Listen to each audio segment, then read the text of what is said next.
Welcome to Preseason. We're always looking to level up our core game experience in new and exciting ways.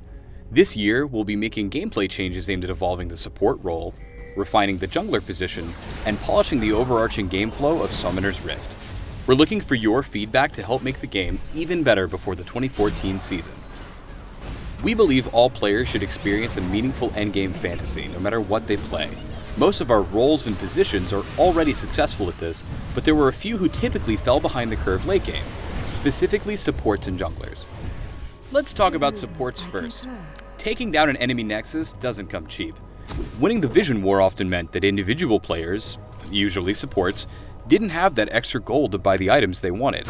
Here, we're introducing new components to the Vision game that'll both increase strategy and diffuse responsibility for warding. You'll encounter new vision-granting items this season called trinkets.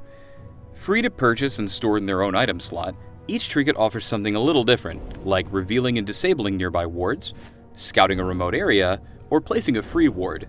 Because there's no cost to picking them up, trinkets are an easy and accessible way for everyone to take part in the Vision game. Another major change to Vision is that each player will have a maximum number of wards they can place on the map at any time. Our goal is to challenge players to make careful decisions about warding, as well as encourage the act of securing map vision as a true team effort. Beyond alleviating some of the pressure behind Vision, we're also providing supports alternative means of income through masteries and itemization. Several items designed for supports will now grant additional gold, making it easier for them to reach their endgame fantasy. We're also adjusting the way champions gain experience throughout a game, as we're making it easier to gain levels as you approach level 18. This should allow duo laners more freedom to ward and roam, while still being able to keep pace with the rest of their team without the fear of falling behind. Lastly, we want support players to feel like their contributions to a teamfight are as impactful as a high damage mage or a damage soaking tank. To help drive this change, we're introducing support ability scaling so that the utility of their skills increases with ability power. Buffs and debuffs will increase in effectiveness as support scale throughout a game, allowing them to feel like they're growing in power alongside other roles.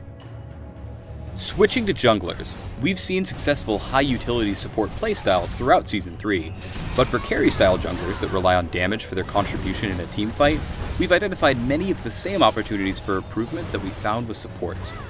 In terms of jungler income, we've added a new camp to each side, providing more potential jungle paths and gold outside of lanes. We're also adding new items that allow junglers to customize their builds to match their playstyle, whether they're staying in the jungle or ganking enemy lanes.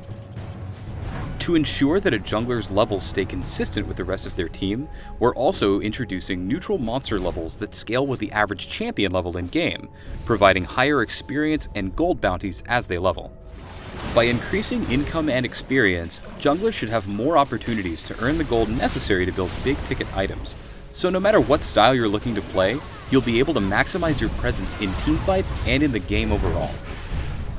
So far, we've gone over changes that impact particular roles and positions, but we're also making an effort to improve the overall feel and pace of the game. In addition to adding another jungle camp, we're also doing some light yard work around the Rift by cleaning up the size and shape of brush areas around the map.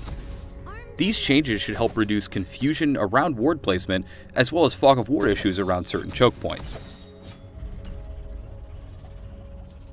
To reduce the snowballing potential behind rushing down global objectives, we're adjusting the benefits from killing outer turrets, so they're more rewarding for the champions who destroy them and have less of an effect on other lanes. Similarly, destroying an inhibitor will no longer make all of your minions stronger, just the ones pushing that lane. This should give teams that lose an inhibitor the ability to capitalize on an epic comeback, instead of having to worry about defending other lanes.